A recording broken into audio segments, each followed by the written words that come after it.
పరమ గురువులతో జీవనం. Living with the Himalaya masters. Swami Rama. 4000 నుండి 6000 అడుగుల ఎత్తుగా పెరిగే చెట్లలో అనేక రకాల ఓక్, ఫైన్, ఫిర్ చెట్లు ఎక్కువగా ఉన్నాయి.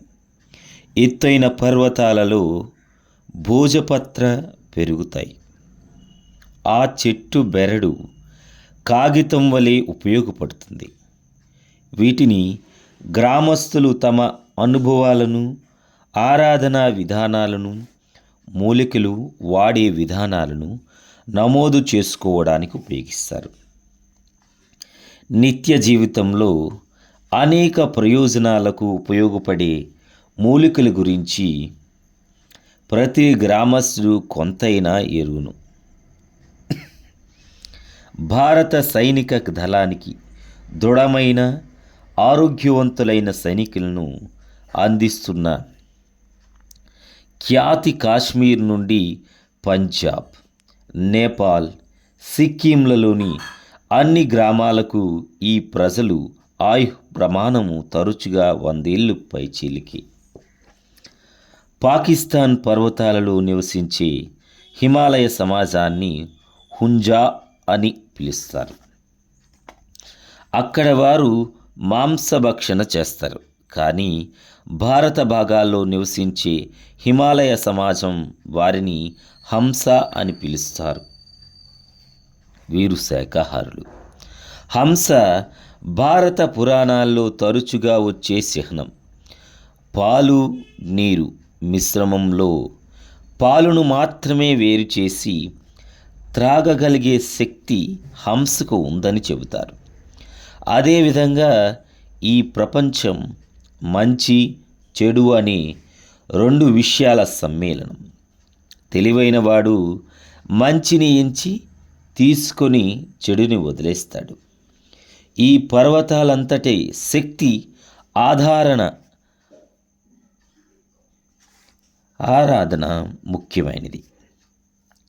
ప్రతి గ్రామంలో కనీసం 1-2 చిన్న మందిరాలు ఉంటాయి. జ్ఞానులు ప్రయాణం చేస్తారు, కానీ గ్రామస్తులలాగా సమాజాలులాగా ఏర్పడడు. గ్రామస్తులు జ్ఞానులకు ఉచిత భోజన సదుపాయాలు కల్పించి ఎంతో చక్కగా చూసుకుంటారు. వారు దేశ వివిధ భాగాల నుండి, భిన్న సంస్కృతుల నుండి వచ్చి గుహల్లో, చెట్ల క్రింద, చిన్న కుటీరాల్లో నివసిస్తారు. గ్రామాల వెలుపల ఉండే ఈ నివాస స్థలాలు ఆలయాలుగా భావించబడతాయి. అక్కడ ఎల్లప్పుడూ కనీసం ఒక జ్ఞాని, కొన్ని వేళల్లో అనేక మంది ఉంటారు. గ్రామస్తులే వారి కనీస అవసరాలను చూసుకుంటారు. ఎవరైనా సంచారం చేసే సాధువు, యోగి లేక జ్ఞాని వస్తే తను వద్దగల పదార్థాన్ని ఉచితంగా సమర్పిస్తారు. ఆ గ్రామస్తులు అతిథులను సంతోషపరచటంలో ఆనందం పొందుతారు. సులువుగా వారితో స్నేహాన్ని కలుపుకుంటారు. నేను హిమాలయాల్లో పర్యటించినప్పుడు గ్రామస్తులతోనూ లేదా అక్కడ ఉన్న అధికారులతోనూ బస చేసి సంతోషించలేకపోయేవాడిని. కానీ జ్ఞానుల ఆశ్రమాలలో, గుహలలో, కుటీరాలలో ఉండటాన్ని అభిలాషించేవాడిని. సాంస్కృతికంగా హిమాలయాలు అంతరాలు కావు. వాటికి ఇటు అటు ఉన్న దేశాల మధ్య ఎటువంటి ఆటంకాలు సృష్టించవు. ఈ పర్వతాలలో వందలాది సమాజాలు, జాతులు, ఇండియన్, టిబెటన్, చైనీస్ సంస్కృతుల అసాధారణ సమ్మేళనం ప్రస్ఫుటంగా కనిపిస్తుంది. హిమాలయ భిన్న భిన్న భాగాలలో వేరువేరు భాషలు మాట్లాడబడతాయి. ఒకేసారి నేపాలీ, గర్వాలీ, కుమయూని, పంజాబీ, కొంత టిబెటన్ భాషలు మాట్లాడగలుగుతాను. కానీ నేను కాశ్మీర్ భాషను ఎన్నడూ నేర్వలేదు. ఈ పర్వత భాషలు తెలిసి ఉండటం స్థానికంగా ఉన్న ఆధ్యాత్మిక నాయకులతో, మూలిక వైద్యులతో సంభాషించటానికి నాకు తోడ్పడింది. హిమాలయాలలో ప్రయాణించటానికి జూలై అనువైన మాసం. అప్పుడు పెద్ద మంచు గడ్డలు కరుగుతూ ఉంటాయి. అంతటా వేలాది ప్రవాహాలు పరుగులెడుతూ ఉంటాయి. అంత ఇబ్బంది కలిగించే చలి ఉండదు.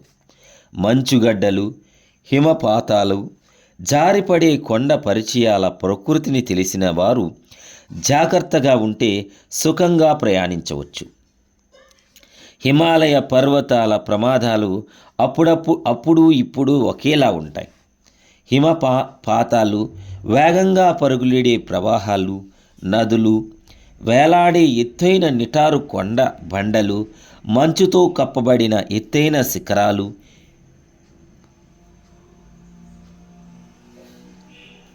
ఏ ప్రయాణికునికి తమ కోసం తమ మార్గాలు మార్చుకోవు. హిమాలయ ఆధ్యాత్మిక వారసత్వం ప్రయాణికులకు తెలియని జ్ఞానాన్ని వెలికి తీయటానికి ఎంతగానో ప్రేరేపించాయని చెప్పనవసరం లేదు. వేలాది సంవత్సరాల క్రితం వందలాది టిబెటన్, చైనీస్ యాత్రికులు భారతదేశం నుండి బౌద్ధ సాహిత్యం తీసుకుని వెళ్ళి తమ భాషలోనికి అనువదించుకొని స్వదేశాలలో బుద్ధిని బోధనలు వ్యాప్తి చేశారు. బౌద్ధ మహాయాన సంస్కృతి వాహనం హిమాలయ పర్వతాలు దాటి మొదట టిబెట్, ఆ తరువాత చైనా ప్రవేశించి చైనీస్ సంస్కృతిని, మతాలను గొప్ప సంపన్నం చేసింది. జన్, ధ్యాన సాంప్రదాయాలు ఈ బౌద్ధ మత అంశాలి. తరువాత ఈ సాంప్రదాయాలకు జపాన్కు వ్యాప్తి చెందాయి. మూల బోధనలన్నీ 10 శతాబ్దాల క్రితం టిబెట్, చైనా దేశాలు పర్యటించిన భారతీయ బోధకులచే అందించబడతాయి. తావోయిజం, కన్ఫ్యూనిజం అనుయాయులకు హిమాలయ బోధకులను ఆరాధిస్తారు. ఎందుకంటే వారు ఈ పర్వతాలలో పర్యటించి వారి నుండి ఎంతో జ్ఞానాన్ని పొందారు. తావోయిజం చే నొక్కి చెప్పబడిన అకర్మణ్యత సూత్రాలు భగవద్గీతలో చక్కగా ప్రతిపాదింపబడినట్లు కనుగొనవచ్చు. టిబెట్, మంగోలియా, చైనీస్, జపాన్లోని అన్ని మతాలను పూర్వ భారతీయ తత్వాలలో ఉన్న నిర్వాణ అంశం ప్రభావితం చేసింది. ఈ రోజున టిబెట్ సామ్యవాద దేశం.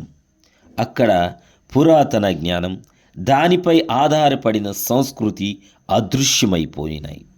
అయినప్పటికీ దలైలామా వేళ్ల మీద లెక్కబెట్టిదగిన అనుచరులతో భారతీయ హిమాలయ పర్వతాల దిగువన ఉన్న ప్రాంతానికి వలస వెళ్ళారు. ఈ పర్వతాలు నా ఆట స్థలాలు. అవి పెద్ద మైదానం వలె వ్యాపించి తన పిల్లలు ఈ లోయలలో నివసించేవారు. ఎప్పుడు సుఖ సంతోషాలతో నిండి జీవిత లక్ష్యం పట్ల జాగృతుల కావటానికి ప్రకృతి మాత వ్యక్తిగతంగా పర్యవేక్షిస్తున్నట్లు ఉంటాయి.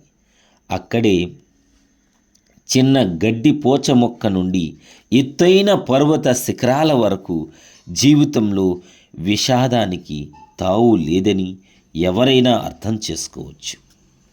నా గురుదేవుల మార్గదర్శకత్వంలో హిమాలయ జ్ఞానులతో నా 45 సంవత్సరాల జీవనం, పర్యటన సాధారణంగా ఎవరికైనా అనేక జీవిత కాలాలలో కూడా సాధ్యం కాని అనుభవాలను కొద్ది సంవత్సరాలలో అనుభవించడానికి నాకు వీలు కలిగింది.